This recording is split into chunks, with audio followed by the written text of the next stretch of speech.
এ কি করিস? কি বানাচ্ছি আমরা? নাড়ু নাড়ু কি খাচ্ছিস?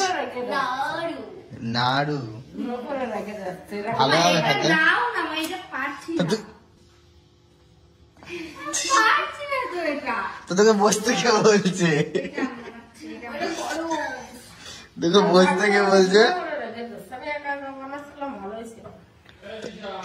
10-12টা হাত লাগাবি তো ভালো হবে। দেখা গোল দেখি এরকম গোলেছে দেখা। এইটা আমি না তিশা বানাচ্ছি। ওটা আমি না তুমি তো কথা তিশা বানাচ্ছি। দেখি কিরকম দেখি। নিয়ে 1 2 3 এই সবটা বাহ ঘুরিয়ে এই না। তো এই নাড়ুটা সবথেকে বেশি ভালো হয়েছে আমি বানাইছি এটা। বাহ খেতে ভালো হবে। ভালো হবে খেতে। ঠিক আছে আমি তোর বানানো। আমি বানিয়েছি।